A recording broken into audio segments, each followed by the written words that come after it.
Welcome to my second Tech Talk video. The first one I did was on walls and ceilings. This one is on insulation and floors. So let's get started with insulation. Now when I did my research for this project and this build, I discovered that insulation is a very controversial topic in terms of soundproofing. It doesn't matter who you ask, you get a different response or a different opinion from everyone. No one seems to be in complete agreement on what insulation does. So, not knowing who to believe, I did my own research, and a lot of what I found lined up with what Ultrafonic had told me as well. So let me tell you what I have discovered, and hopefully this is mostly correct. Insulation doesn't actually stop sound. It doesn't have enough density. It's light, it's fluffy, and that's not what it's for. The walls are the thing that stops the sound. These walls, double layer gyprock with green glue in between, that has enough density to actually stop the sound. The problem is when you have a wall there and you've got another wall on the outside, you've got an air cavity in between, and that's a lot like a drum.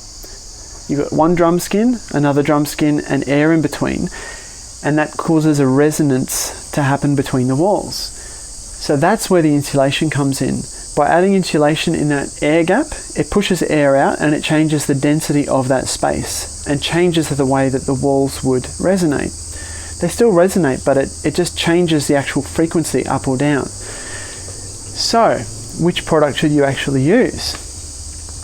Well, if you wanted to get really specific, you would have to calculate, first of all, what is the resonant frequency of the existing structure? Then you'd have to calculate probably the volume of the depth of every cavity around your studio. In my case, every wall has a different air cavity. This one has a certain depth. The back wall is about 24 centimeters deep because it goes into brickwork. The ceiling up there is a different cavity dimension as well. So for me to get someone out here to calculate all that is a very complicated procedure, and I don't know if they could do it accurately anyway. So if you're a humble home studio builder like me and not a scientist, what do you choose? What's the right product to get?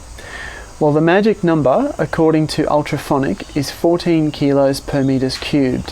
So that's a density rating for insulation, which will suit pretty much every acoustic situation. Now, you can go above that and you can go below that a bit, but 14 kilos is the sweet spot. The problem is a lot of insulation doesn't have that rating at all on the packaging. So you have to go on the manufacturer's website, or you have to try and find that information some other way. Now the product that I bought is this one here, Earthwool, and they sell it at Bunnings. Now this rating here, 2.5, you can ignore that. That's a thermal rating, it has nothing to do with sound. Down here it's got a weight of 12.6 kilos. That's got nothing to do with sound either. That's just to do with the weight of the entire package. So according to the website, when you go and look up that code, this product is 20 kilos per meters cubed. Now that's a bit more than I would have liked, but it's fine. It's basically a little bit above that sweet spot, but it's not going to hurt at all. The other reason I bought this is because the dimensions of these bats suit my joists. So this was the only product that I could find at Bunnings when I was there that had all the information I needed to know to buy it. The other thing here you'll notice is this particular brand has the word sound absorbing on it.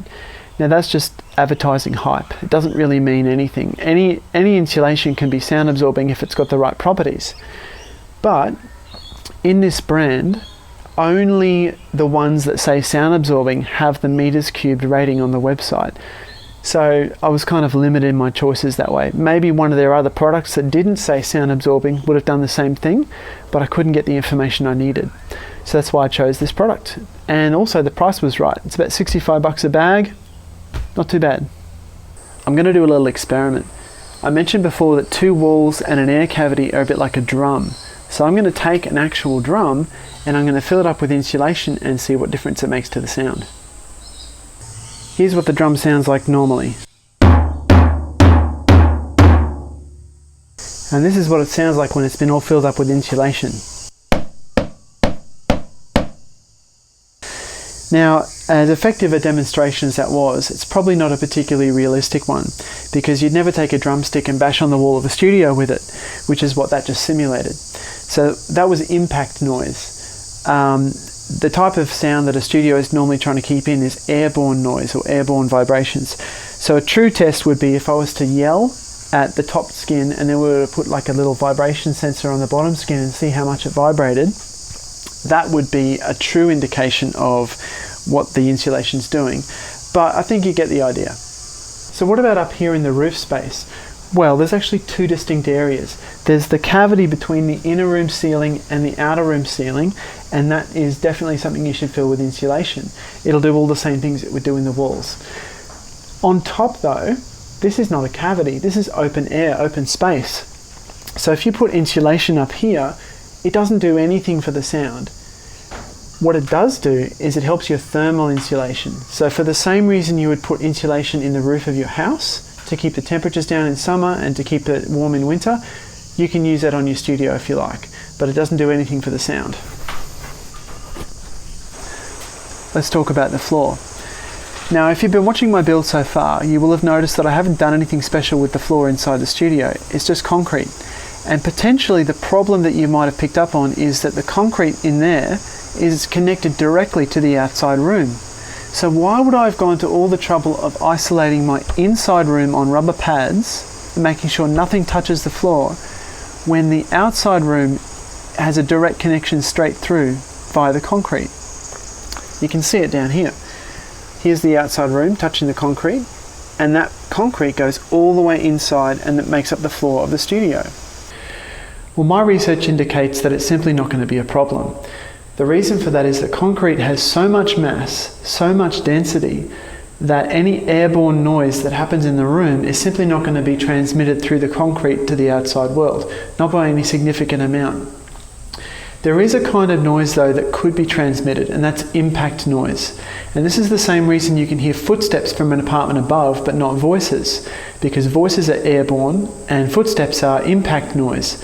So if I'm in this room and I'm playing a drum kit, every time I hit a drum, if it's on a stand, the vibration can go through the stand, into the floor, and out the concrete that way. That's a potential problem.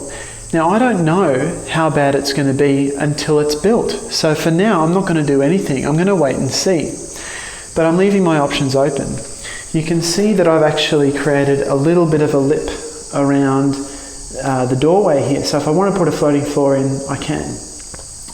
Now, when I say floating floor, I don't mean the normal floating floor that you would get for your house. Normally, you'd have a little layer of foam and then you put sort of a bamboo floor down above that. That's not going to work in terms of soundproofing. If you're going to do a floating floor, it has to be on proper sound insulating pads like these, sitting on with joists on top, with structural flooring on top, green glue, and then more structural flooring like yellow tongue. So it's going to end up being about that much there. Now, I've already got a pretty low ceiling as it is. I'm down to about 2 meters 25. So I don't want to have to do that unless I absolutely have to. But I think there's an in-between solution. I'm thinking if there's a problem with drum noise, I can create a little drum riser that sits on these. And that way it's only a small part of the floor space that has to be isolated. So for now, I'm going to wait and see and leave it the way it is and hope for the best.